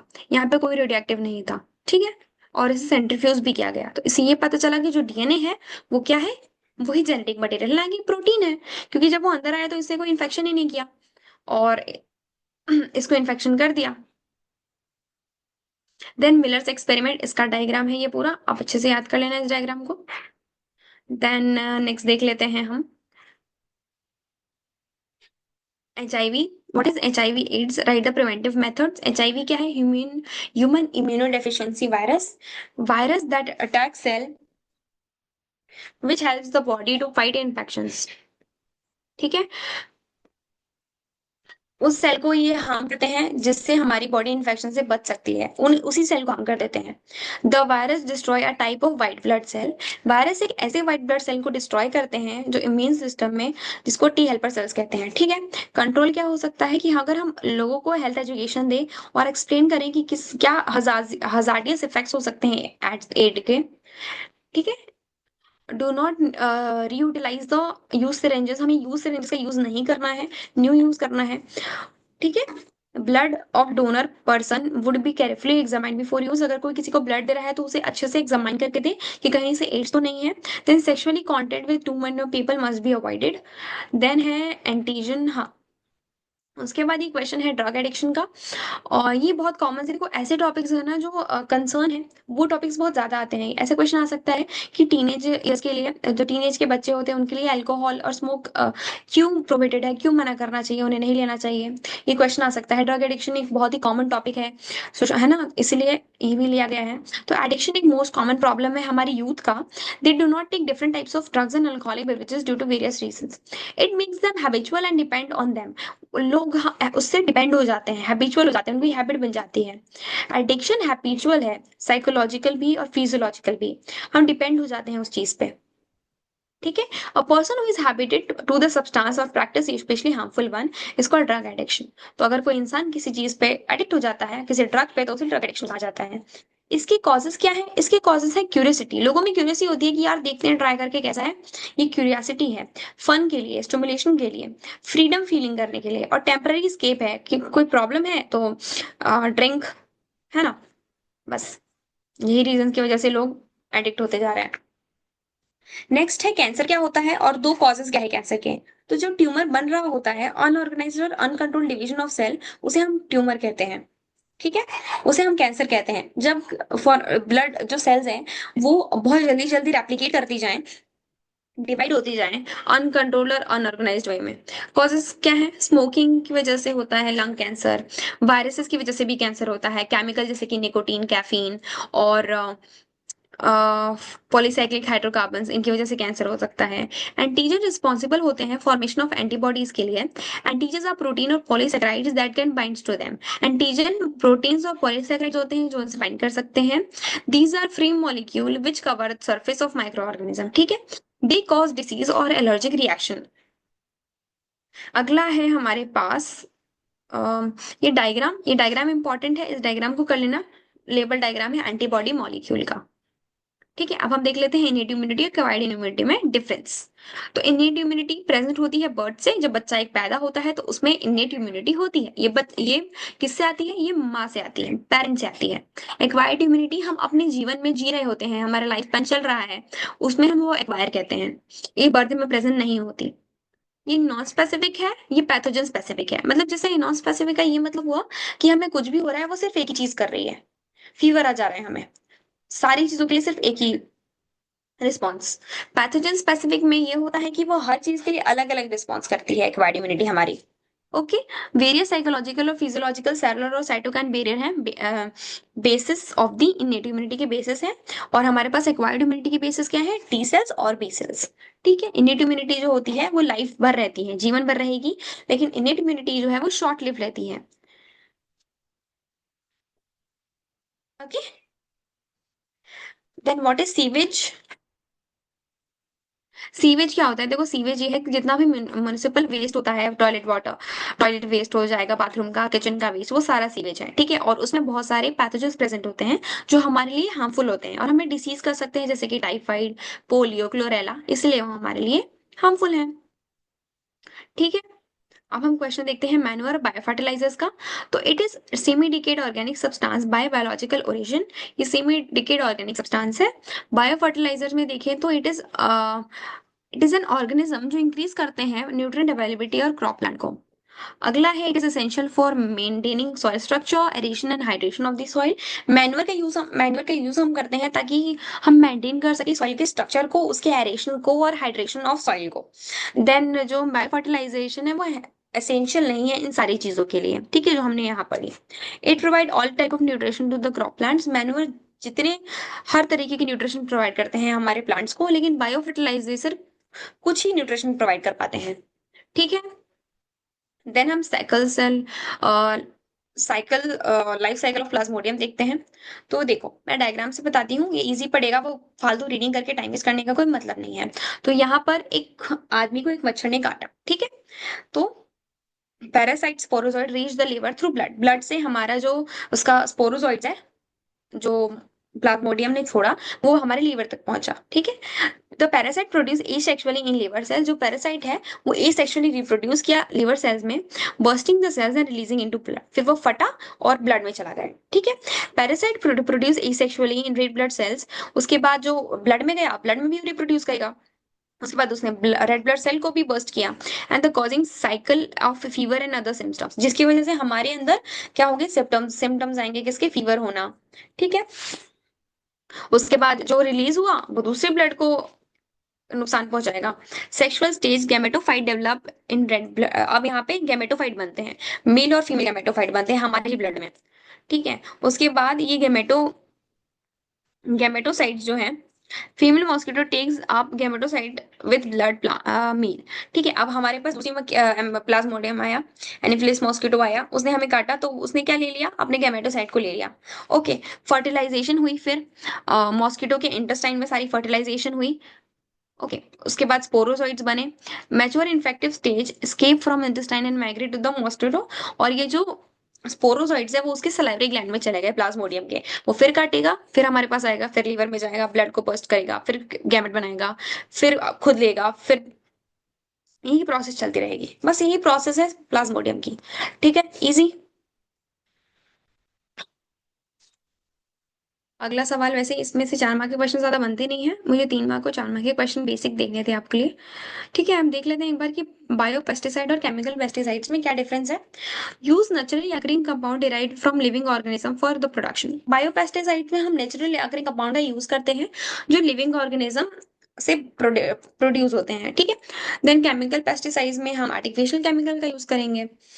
सेकेंड है, दे do not cause chemical harm, environmental harm, इसमें एनवायरमेंटल हार्म नहीं होता। और केमिकल पेस्टिसाइड में एनवायरमेंटल पॉल्यूशन होता है, और ये नॉन इको फ्रेंडली भी है। बायोपेस्टिसाइड्स की मार्केट वैल्यू हाई है, केमिकल पेस्टिसाइड्स को प्रेफर ही नहीं किया जाता मार्केट में। Then do not contaminate water sources, जो बायोपेस्टिसाइड्स है वो वाटर के कंटेंट को खराब नहीं करते, ठीक है, कंटामिनेट नहीं करते, जबकि केमिकल वाले कर देते हैं। It is cost efficient and cheaper, in fact biopesticide cheap option भी है, और जो केमिकल्स है वो कॉस्ट इफेक्टिव है। ओके, एक बार एक जो क्वेश्चन है, आई थिंक वो आने के चांसेस है, तो मैं एक बार बता देती हूँ कि micro organism work as biofertilizers. Biofertilizers are living organism which help in increasing the fertility of the soil. जो बायोफर्टिलाइजर्स है वो लिविंग ऑर्गेनिज्म है जो किसी भी सॉइल की फर्टिलिटी को बढ़ाने में हेल्प कर सकता है। It involve the selection of beneficial micro organism that help in improving growth through the supply of the plant nutrition. These are introduced by seeds, roots, or soil to mobilize the availability of nutrition to a biological activity. इनको introduce कराया जाता है किसी भी seed में, root में या soil में, ताकि न्यूट्रिशन की अवेलेबिलिटी बढ़े और प्लांट हमारा अच्छे से ग्रो करे। Thus these are extremely beneficial for enriching the soil with organic nutrition. इसलिए ये बहुत इंपॉर्टेंट है ताकि हम अपने सॉइल की गुणवत्ता को बढ़ा सकें, जिसकी वजह से हमारा जो प्लांट है वो अच्छे से ग्रो करे। Many species of bacteria and cyanobacteria have the ability to fix free atmospheric nitrogen. बहुत सारे ऐसे स्पीशीज हैं जिनके पास ये काबिलियत है, कैपेबिलिटी है कि वो नाइट्रोजन फिक्सेशन कर सकते हैं, राइट। और एटमॉस्फेरिक नाइट्रोजन को फिक्स कर सकते हैं। Rhizobium is a symbiotic bacteria. Rhizobium एक ऐसा सिम्बायोटिक बैक्टीरिया है जो रूट नोड्यूल्स में पाया जाता है लेग्यूमिनस प्लांट्स के। और सेकंड है एजोस्पिरुलिनम और एजोबैक्टर, ये free living nitrogen fixation bacteria है। Whereas Anabaena nostoc and Oscillatoria are example of nitrogen fixing cyanobacteria. Biofertilizers are cost effective and eco friendly. जो बायोफर्टिलाइजर्स है वो कॉस्ट इफेक्टिव है और इको फ्रेंडली भी है। ठीक है, ये पॉइंट्स आपको याद रखने हैं। नेक्स्ट देख लेते हैं डायग्राम। तो ये बायोगैस प्लांट का डायग्राम है, ये गैस है, ये गैस होल्डर स्लज है, ये डंग वाटर है, और ये डाइजेस्टर हो गया। ठीक है, तो ये सारी चीजों को आपको अच्छे से याद रखना है। डायग्राम को नीट एंड क्लियर बनाना, बार बार बोल रही हूँ, बहुत इंपॉर्टेंट होते हैं डायग्राम्स। देख लेते हैं हम क्वेश्चन को, what is gene cloning. Gene cloning क्या होती है, उसकी इंपॉर्टेंस लिखना है। तो it is the process in which DNA of an organism is cut into smaller DNA fragments by the use of restriction endonuclease enzyme. इस process में हम क्या करते हैं कि हम डीएनए के फ्रेगमेंट्स को छोटे छोटे टुकड़ों में कट करते हैं, फ्रेगमेंट्स में कट करते हैं, किसकी हेल्प से, रेस्ट्रिक्शन एंडोन्यूक्लियस की हेल्प से, जिसको हम मॉलिक्यूलर सिंथेसिस भी कहते हैं।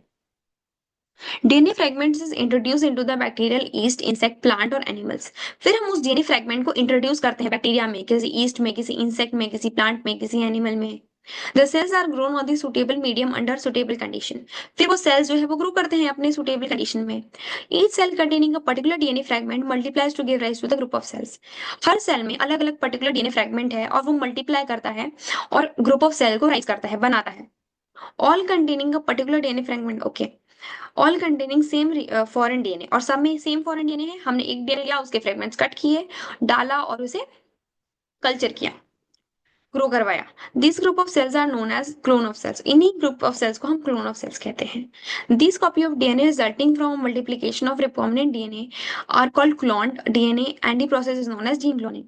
इसी को हम क्लोन डीएनए कहते हैं और इस प्रोसेस को हम जीन क्लोनिंग कहते हैं। इसके सिग्निफिकेंस क्या है कि बहुत सारे डिसीज को क्योर किया गया है इस प्रोसेस से। यूजफुल हेरिडिटरी कैरेक्टर्स को हम ऑब्टेन कर सकते हैं इस प्रोसेस से। बहुत सारे मेडिसिन हैं synthesized with the help of this process. बहुत सारे मेडिसिन हमने बनाए हुए हैं इस प्रोसेस से। ठीक है, एक और इंपॉर्टेंट क्वेश्चन आता है हमारे पास कि प्लाज्मिड डीएनए और क्रोमोसोमल डीएनए का डिफरेंस बताना है। ठीक है। प्लाज्मिड डीएनए एक नेकेड डबल स्ट्रैंडेड डीएनए है जो सर्कल में होता है। ठीक है, डबल स्ट्रैंडेड सर्कल में डीएनए होता है, ये नेकेड होता है, साइटोप्लाज्म में प्रेजेंट होता है। क्रोमोसोमल डीएनए डबल स्ट्रैंडेड होता है, लीनियर होता है। ठीक है, डबल स्ट्रैंडेड है और लीनियर है। It is associated with few proteins but contain RNA polymerase enzyme. इसमें बहुत ही कम प्रोटीन होती है, लेकिन इसके क्या कंटेंट होता है, आरएनए पॉलीमरेज एंजाइम। जबकि डीएनए में प्रोटीन का कंटेंट ज्यादा होता है। They are similar than host chromosome and be easily separated. ये सिमिलर होते हैं, स्मॉलर होते हैं होस्ट के क्रोमोसोम से, और इनको आसानी से अलग किया जा सकता है। डीएनए रिलैक्स और सुपर कॉइल फॉर्म में होता है। सुपर कॉइल मतलब ऐसे एकदम सुपर कॉइली फॉर्म में प्रेजेंट होता है, और ये टेम्पलेट प्रोवाइड करता है ट्रांसक्रिप्शन और एप्लीकेशन के लिए। इसमें फ्री एंड्स नहीं होते। क्यों नहीं होते? क्योंकि ये सर्कल में है, तो फ्री एंड्स कहाँ से होंगे? इसमें फ्री एंड्स होते हैं 3' to 5', free ends. Okay, then हम देखते हैं नेक्स्ट क्वेश्चन है कि ट्रांसजेनिक बैक्टीरिया क्या होगा, और इसका एक एग्जांपल देते हुए हमें इसे एक्सप्लेन करना है। तो बैक्टीरिया जिसका डीएनए मैनिपुलेट किया गया है to express the foreign DNA, इसको ट्रांसजेनिक बैक्टीरिया। ठीक है, हमने उस बैक्टीरिया के डीएनए को मैनिपुलेट किया ताकि वो दूसरे डीएनए को एक्सप्रेस करे, उसे ट्रांसजेनिक बैक्टीरिया कहेंगे। These microbes are use for producing important biochemicals. इन माइक्रोब्स का यूज हम क्यों करते हैं? कुछ इंपॉर्टेंट बायोकेमिकल्स को बनाने के लिए। They have been synthesized alcohol, enzymes, steroids and antibiotics. इनको हम सिंथेसाइज करते हैं, हम इनसे क्या, केमिकल एंजाइम, स्टेरॉइड और एंटीबायोटिक्स को। एग्जांपल है bacillus thuringiensis for BT cotton, hirudin from transgenic bacteria, brassica napus seeds. Hirudin is a protein which prevent blood clotting. Its gene was chemically synthesized and it produced the Brassica napus, in which herodin accumulated in the seeds from where it is extracted, purified and used as a medicine. ठीक है, तो ये example है, इसको याद कर लेना।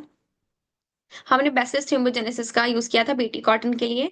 हिरोडीन का यूज किया था ट्रांसजेनिक बेरिस्का नेपर्स बनाने के लिए। हिरोडीन क्या है? एक प्रोटीन है जो प्रिवेंट करता है ब्लड क्लॉटिंग को, ब्लड को क्लॉट नहीं करने देता। इसका जो जीन है उसे केमिकली सिंथेसाइज किया गया और इसे इस प्लांट में इंट्रोड्यूस करवाया। ठीक है, अगला है जेनेटिकली मॉडिफाइड क्रॉप्स क्या होते हैं। जेनेटिकली मॉडिफाइड क्रॉप्स वो होते हैं जिसमें, सॉरी क्रॉप्स नहीं, ऑर्गेनिज्म, वो ऑर्गेनिजम्स जिसमें हम एक फॉरेन डीएनए को डालते हैं और वो मॉडिफाई हो जाता है, that is genetically modified organisms. Okay, इसकी इंपॉर्टेंस है, transgenic plants are more tolerant to abiotic stress like cold, droughts and salts and heat. जैसे कोई प्लांट है जो बहुत ही जल्दी इफेक्ट हो रहा है इन सब चीजों से, तो हमने उसे जेनेटिकली मॉडिफाई किया और अब वो ज्यादा इफेक्ट नहीं हो रहा। ये बात होती है जेनेटिकल मॉडिफाइड ऑर्गेनिज्म की। Genetically modification of plant help to reduce post harvest loss. Post harvest loss से बच जाते हैं हम इस चीज से। एफिशिएंसी और मिनरल यूज बहुत बढ़ जाता है प्लांट का, और फोटोसिंथेसिस की भी इंप्रूवमेंट होती है। ठीक है, नेक्स्ट है हमारा पीसीआर को हमें डायग्राम से सही समझाना है। फुल फॉर्म ऑफ पीसीआर होता है पॉलीमरेज चेन रिएक्शन। इस टेक्निक को डेवलप किया गया है, किसने किया? कैरी म्यूलिस ने 1980 में। PCR require primer, Taq polymerase, target sequence of DNA sample and 4 deoxyribonucleotide. इन सारी चीजों का यूज चाहिए हमें पीसीआर के लिए। PCR use number of cycle and amplifying DNA of interest in vitro. Each cycle has 3 steps. हर साइकिल में 3 स्टेप्स होते हैं, डीनेचुरेशन, रीनेचुरेशन और सिंथेसिस। इसका एक टेम्परेचर भी है तीनों का, इन तीनों को याद रखना है। पहले स्टेज में हम रीनेचुरेशन करवाते हैं डीएनए सैंपल का, मिक्सचर ऑफ 94 डिग्री सेल्सियस पे। During the step DNA strands are separated. इस स्टेप में डीएनए सेपरेट स्ट्रैंड्स को हम सेपरेट कर लेते हैं। रीनेचुरेशन में temperature allow to 50 degree Celsius to allow the 2 nucleotide primer to anneal to complementary sequence of DNA. इसमें हम ऑलिगो न्यूक्लियोटाइड प्राइमर को कॉम्प्लीमेंट्री सीक्वेंस के बगल में लगाते हैं। देन उसके बगल में फिर नया डीएनए स्टार्ट हो जाता है, सिंथेसिस द न्यू डीएनए और एक्सटेंशन। इसका टेम्परेचर होता है 75 डिग्री सेल्सियस। इस टेम्परेचर में टैग पॉलीमरेज डीएनए सिंथेसिस को एंजाइम इनिशिएट करता है OH प्राइमेट से।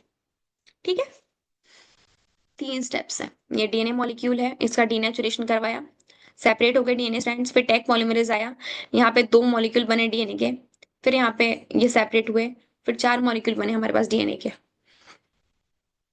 ठीक है, एक बार देख लेते हैं और कितना है। अच्छा चलो, कमी है। बस 2 क्वेश्चन है जो इंपॉर्टेंट है, ये आता है, बहुत बार आया है, बायोपिरेसी। तो कुछ ऑर्गेनाइजेशन और मल्टीनेशनल कंपनीज थी जो हमारे बायोलॉजिकल रिसोर्सेज को एक्सप्लॉइट करके अपनी कंट्रीज में बेच रही थी, इसे हम बायोपिरेसी कहते हैं। In fact it is illegal removal of biological material, और ये चीज इलीगल है। तो process of biopiracy involves collection of samples of biological sources which can be done unnoticed. मतलब हमारे कंट्री से ऐसी बायोलॉजिकल चीज को लेके जाना जिसको हम नोटिस भी क्या करें, वो भी इलीगली, बिना किसी परमिशन के, और इस मटेरियल को कमर्शियल स्केल पे बेचना। Today the range of biological resources are facing biopiracy. It includes plants and animal, micro organism, genetic material etcetera. बहुत सारी चीजें हैं जो बायोपिरोसी को फेस कर रहे हैं। और कौन कौन सी चीजें हैं? Plants, animals, micro organism, genetic material, सारी चीजें आ रही हैं। Western companies are getting great benefits. Western companies को बहुत ज्यादा बेनिफिट मिल रहा है इस चीज से, using the knowledge of biological resources, जब क्योंकि वो बायोलॉजिकल रिसोर्सेज का नॉलेज को यूज कर रहे हैं।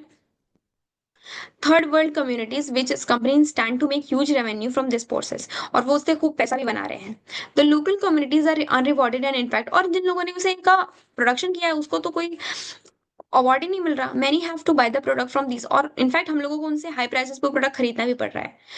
To check illegal exploitation of biological resources, government of India, और इसी चीज को ध्यान में रखते हुए हमारी इंडियन गवर्नमेंट ने एक जनरल एग्रीमेंट ऑफ ड्राफ्ट्स बनाया, जिसे जीएटीटी कहते हैं, which open country natural resources of foreign exploitation, जो किस खिलाफ काम करती है? नेचुरल रिसोर्सेज और फॉरेन एक्सप्लॉइटेशन के खिलाफ। वो क्या है? वो बायो पेटेंट है। ठीक है, अब हम इसमें बायो पेटेंट को मैं बता दूं एकदम शॉर्ट में, नहीं अच्छा पढ़ के ही बता देती हूँ, फिर आप लोग लिख नहीं पाओगे अगर ज्यादा हो गया तो। The protection gives us government of an inventor of biological material to secure में for specific time the inclusive rights of manufacture, exploiting, using the selling and invention. तो जो इंसान उस प्रोडक्ट को बना रहा है, उस चीज को बना रहा है, उसे एक स्पेसिफिक टाइम के लिए सिक्योर कर दिया जाता है। ठीक है, इसका कोई यूज नहीं कर सकता, और करेगा तो that is illegal. Okay, patent कर देते हैं, उसे हम पेटेंट कहते हैं। Today manufacturing companies are being granted patent for product and technologies. तो आजकल जो गवर्नमेंट कंपनीज हैं उन्हें हम पेटेंट, वो पेटेंट करवाती हैं अपने रिसोर्सेज के लिए, जैसे कि प्लांट्स और एनिमल, कोई जेनेटिक मटेरियल हो गया, कोई अनडेवलप्ड, कोई हमने चीज डेवलप की उसके लिए। There are growing worldwide opposition of granting a patent और biological material such as gene, plants, animal और ह्यूमन। और ये पेटेंट किसके लिए होता है? सिर्फ बायोलॉजिकल मटेरियल्स के लिए होता है। Farmer and indigenous peoples are outage that plants that they developed are being hijacked by companies group and diverse religion leader, parliamentary and government NGOs are intensifying campaign against corporate patenting and living things। वो लोग हैरान है जो इन चीजों को develop करते हैं, और जैसे हमने बायोप्रेसी में पढ़ा, और बाकी बाहर की मल्टीनेशनल कंपनीज आके इन चीजों को ले जाती हैं। इसी चीज से बचने के लिए गवर्नमेंट ऑफ इंडिया ने क्या किया है? बायो पेटेंट का को लॉन्च किया। ठीक है, प्रोग्राम को लॉन्च किया। देन हम नेक्स्ट क्वेश्चन देखते हैं। तो ये सारे जितने भी 4 मार्क के क्वेश्चन है हमने अपने देख लिए। हाँ, ये देख लेते हैं कि रिकॉम्बिनेंट डीएनए टेक्नोलॉजी क्या होती है, और इसके स्टेप्स लिखने हैं सीक्वेंस में। मैकेनिज्म ऑफ पहला है आइसोलेशन ऑफ डिजायर्ड जीन और फंक्शनल डीएनए। हम डिजायर्ड जीन और फंक्शनल डीएनए सेगमेंट को निकालेंगे। Eukaryotic desired DNA segment is isolated with the help of restriction endonuclease की हेल्प से हम निकालेंगे। अब उस सेगमेंट को क्या कहेंगे? हम फॉरेन डीएनए कहेंगे। Then transport of DNA segment from one organism, और फिर एक ऑर्गेनिज्म से दूसरे ऑर्गेनिज्म में ट्रांसफर कर देंगे। तो प्लाज्मिड जो होता है वो एक्स्ट्रा क्रोमोसोमल सर्कुलर डीएनए होता है, जो बैक्टीरिया में पाया जाता है over A number of main genome के अलावा। When bacteria multiplies along with the help of restriction endonuclease, plasmid served as a vector। Plasmid एक वेक्टर की तरह काम करता है, गाड़ी की तरह काम करता है, जिसमें हम उस फॉरेन डीएनए को लगा के दूसरे बैक्टीरिया में भेज देंगे। ठीक है, नेक्स्ट आ गया हमारा 5th unit and last unit है इकोलॉजी का। इसमें मेन पॉइंट्स देख लेते हैं, 3-4 मार्क के जो क्वेश्चंस है उन्हें। तो morphological adaptation is xerophytic plants, इनके पॉइंट्स देख लेते हैं। तो xerophytic plants have thick waxy coating, उनमें वैक्सी कोटिंग होती है बहुत ही थिक उनकी लीव्स में, जिसे हम क्यूटिकल कहते हैं, ताकि जो पानी का लॉस है वो बहुत कम हो, ट्रांसपीरेशन की वजह से जो लॉस होता है वो कम हो। देन इनके पास स्पेशल फोटोसिंथेटिक पाथवे होता है, जो इन्हें सेम वाटर लॉस कम होता है, जिसकी वजह से ताकि इनका जो दिन में जो स्टोमेटा है वो क्लोज रहे। ठीक है, कुछ जीरोफाइटिक प्लांट्स होते हैं जो स्पाइन बना लेते हैं किसकी? लीव्स की जगह पे। ठीक है, और इनका जो फोटोसिंथेटिक की प्रोसेस होती है वो किससे होती है? फ्लैटेंड स्टोमेटा से होती है।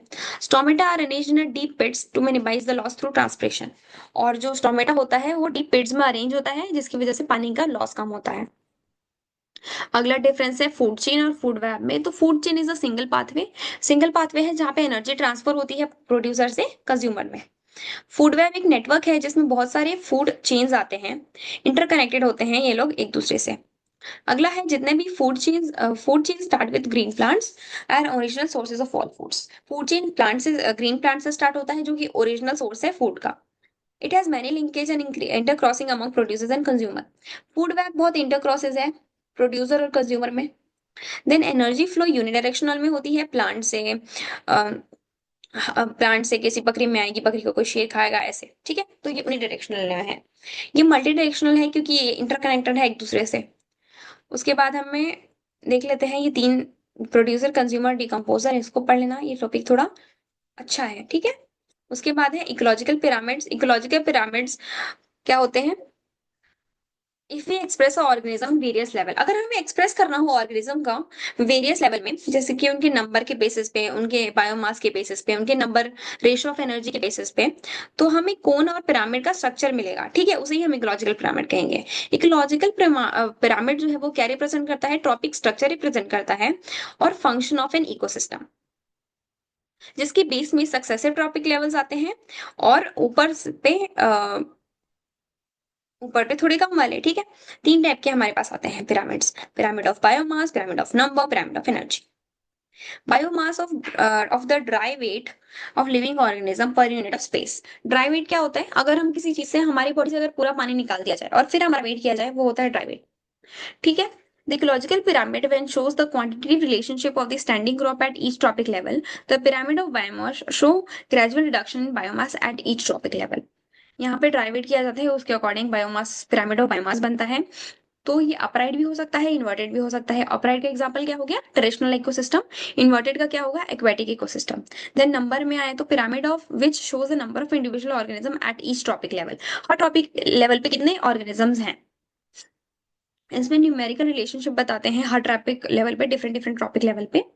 और in this pyramid more abundant species form of first trophic level. ज्यादातर स्पीशीज फर्स्ट ट्रॉपिक लेवल में आते हैं और बेस में लेस अबंडेंट आते हैं, ठीक है। मोर अबंडेंट आते हैं ऊपर, लेस अबंडेंट आते हैं नीचे। अब इसका जो पिरामिड है वो अपराइट हो सकता है, जैसे ग्रासलैंड, पॉन्ड्स, फॉरेस्ट इकोसिस्टम। और इन्वर्टेड वाले का एग्जांपल है इकोसिस्टम ऑफ ट्रीज। देन है pyramid of energy. It indicates the total amount of energy at each trophic level. हर ट्रॉपिक लेवल पे कितनी एनर्जी है, उसे फूड चेन में उसे पिरामिड ऑफ एनर्जी कहेंगे। At producer level the total energy available is relatively मोर।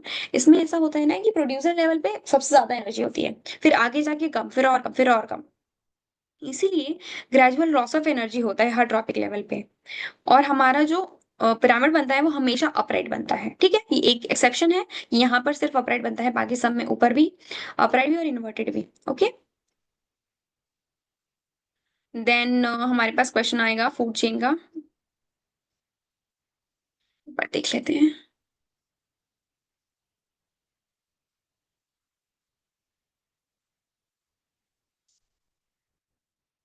ठीक है, तो अभी हाँ कुछ आंसर्स बचे हैं, फटाफट से उन्हें भी कवर कर लेंगे। आई होप आप लोगों को समझ में आ रहा होगा कुछ, ठीक है। अब हम इकोलॉजिकल सेक्शन देख लेते हैं, उसके वेरियस स्टेप्स देख लेते हैं। न्यूडेशन पहला प्रोसेस होता है। तो process of development of bare area for arrival of pioneer community in a called न्यूडेशन।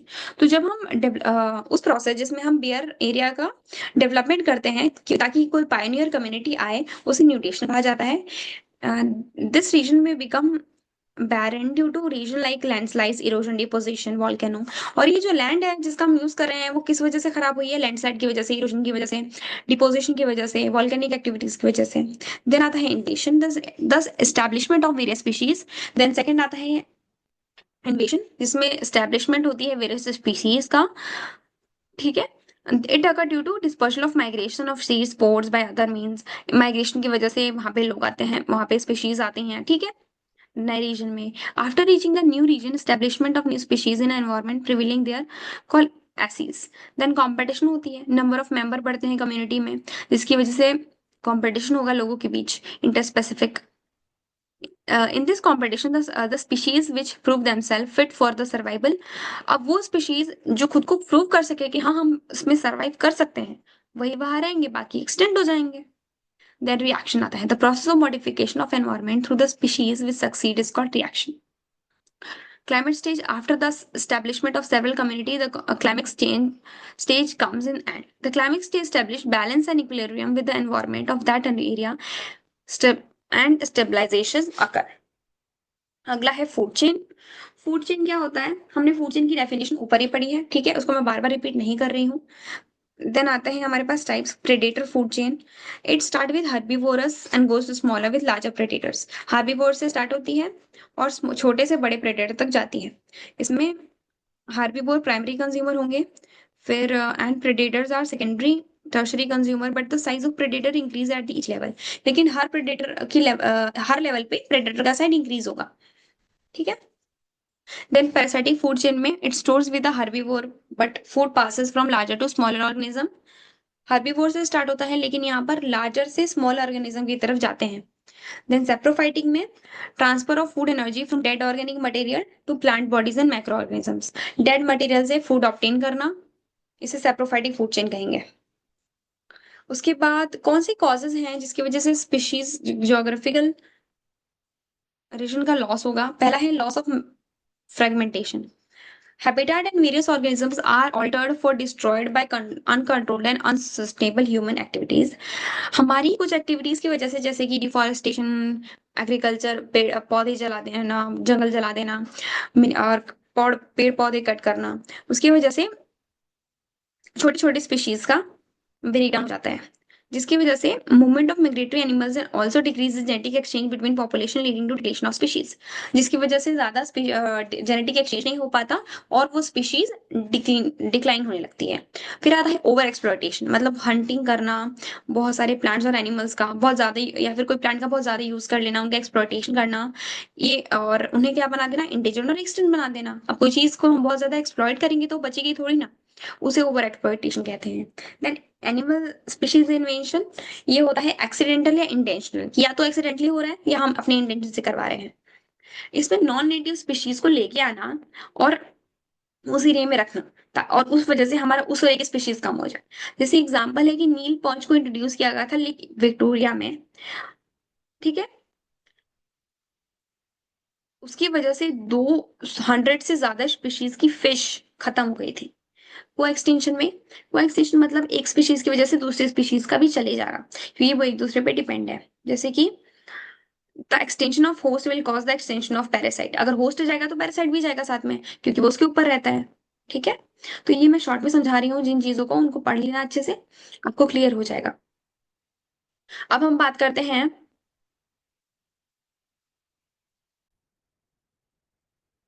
Next question है कि what is in situ conservation and what is ex situ conservation. In situ conservation क्या है और ex situ conservation क्या है। तो in situ conservation preserve and protect the natural habitat of the plant species upon which they depend for their establishment, reproduction, preserve the core area of the indigenous plants and animals life and present the future environment diversity, integrity and biotic communities. ठीक है, इसमें ये करते हैं कि हम plants और animal को उनकी जगह पे प्रोटेक्ट करके रखते हैं, ताकि वो उनकी जितनी भी चीजें हैं, रिप्रोडक्शन, रहना वहना, सब वहीं पे वो लोग करते हैं, ठीक है, बस हम वहीं पे उस चीज को प्रोटेक्ट कर देते हैं। ओके, जैसे कि नेशनल पार्क्स हो गए, वेरियस फॉर्म होते हैं इन सीटू के। अब एक्स सीटू में क्या करते हैं हम, ex situ mostly endangered animals का करते हैं, जो खोने वाले, एक्सटेंट होने वाले हैं, और इन्हें हम अपने एरिया में लेके आते हैं और इन्हें प्रोटेक्ट करके रखते हैं, इनके नेचुरल हैबिटेट से लेकर अपने अंडर रखते हैं, ठीक है। जैसे कि फील्ड जीन बैंक्स हो गए, सीड बैंक्स हो गए, इन विट्रो बैंक्स हो गए, क्रायो बैंक्स हो गए, ठीक है। ये सब के एग्जांपल किसके हैं, एक्स सीटू से। बट डेफिनेशन देख लेते हैं कि species that have been identified as threatened or particularly endangered and anyhow important for biodiversity, उसे हम एक सुटेबल लोकेशन पे लाते हैं, उनकी नेचुरल हैबिटेट से दूर, और उन्हें प्रिजर्व करके रखते हैं, संभाल के रखते हैं। उसके बाद है ट्रॉपिक लेवल, क्या होता है, तो in ecosystem producer consumer arrangement, इसके के स्ट्रक्चर को ही हम ट्रॉपिक स्ट्रक्चर कहते हैं। Each food level in a food chain is called a trophic level. Food chain का हर फूड लेवल फूड चेन में क्या कहलाता है? ट्रॉपिक लेवल है, एनर्जी लेवल। अदर वर्ड में देखा जाए तो each level of food in food chain is called its trophic level. ठीक है। Trophic level T1 in ecosystem is occupied by producers. T1 जो है वो प्रोड्यूसर ने ऑक्यूपाई किया है। हार्बीवोर जिसे हम प्राइमरी कंज्यूमर कहेंगे वो सेकेंड ट्रॉपिक लेवल को ऑक्यूपाई करते हैं। सेकेंडरी कंज्यूमर जिसे हम थर्ड ट्रॉपिक लेवल कहेंगे वो टर्शियरी कंज्यूमर को, और सो ऑन। ओके। जैसे तीन प्लांट्स T1 हो गए, herbivores T2, carnivorous T3, top carnivore 4 और डिकम्पोजर T5। अब हम एनर्जी फ्लो को समझाते हैं। ओके। इकोसिस्टम में एनर्जी को ट्रांसफर किया जाता है ऑर्डरली सीक्वेंस में। The flow of solar energy from producer to consumer and to decompose subsequently इस ecosystem is known as energy flow. मतलब ऐसा होता है कि जो प्लांट्स हैं उनको कहाँ से मिलती है एनर्जी? उनको एनर्जी मिलती है, हम कहाँ से मिलती है? सोलर एनर्जी से। उसके बाद वो उसका, उसके बाद किसको मिलती है? हार्बीवोर्स को। तो ऐसे ही जो है ट्रांसफर होता जाता है एनर्जी, और लॉस होता जाता है एनर्जी का। ठीक है, इसे हम एनर्जी फ्लो कहते हैं। ये यूनिडायरेक्शनल है। सन जो है वो सोर्स है सोलर एनर्जी का। इकोसिस्टम में ग्रीन प्लांट जो है वो यूटिलाइज करते हैं एनर्जी को, फोटोसिंथेसिस और कन्वर्ट करते हैं उसे केमिकल एनर्जी में। प्लांट मैक्सिमम पार्ट यूज कर लेते हैं एनर्जी का, कुछ पार्ट्स को हीट में कन्वर्ट करते हैं, रिलीज कर देते हैं एनवायरमेंट में। रिमेनिंग पार्ट जो बचता है उसे ही फूड में जब कंज्यूमर ईट करते हैं उस फूड को तो एनर्जी ट्रांसफर होती है उनकी बॉडी में। If in any food chain, energy flow from primary consumer to secondary, secondary to tertiary और tertiary से so on। क्योंकि ऑर्गेनिज्म हर ट्रॉपिक लेग पे कंटिन्यूसली कन्वर्ट कर रहा है केमिकल एनर्जी को हीट में, तो हमेशा वहां पे क्या होता है? लॉस होता है उस एनर्जी का। According to the estimate only 10% of the total energy is obtained as transferred. जितनी भी एनर्जी मुझे मिली है उसमें से 10% ही आगे जा पाती है हर लेवल पे। तो हर लेवल पे एनर्जी कम होती जा रही है। ठीक है, इसे ही हम एनर्जी फ्लो कहेंगे। ओके। तो मैंने जितने भी इंपॉर्टेंट क्वेश्चंस थे जो इंपॉर्टेंट थे 3-4 मार्क्स के, वो सारे एक्सप्लेन कर दिए हैं। आपको कोई भी क्वेश्चन ना समझ में आ रहा हो, आप एक बार पढ़ोगे, इतने इजी वर्ड्स में लिखा हुआ है कि आपको समझ में आ जाएगा। ठीक है, कल आपका एग्जाम है, अच्छे से पढ़ना। ठीक है। और बाकी जितने क्वेश्चंस हैं वो सारे एक्सप्लेन्ड हैं। बाकी मटेरियल के लिए आप हमारा ऐप यूज कर सकते हो, वहाँ पे आपको बहुत सारी चीजें मिल जाएंगी। यूट्यूब पे भी वीडियोज होंगी। So thank you. All the best for your exams.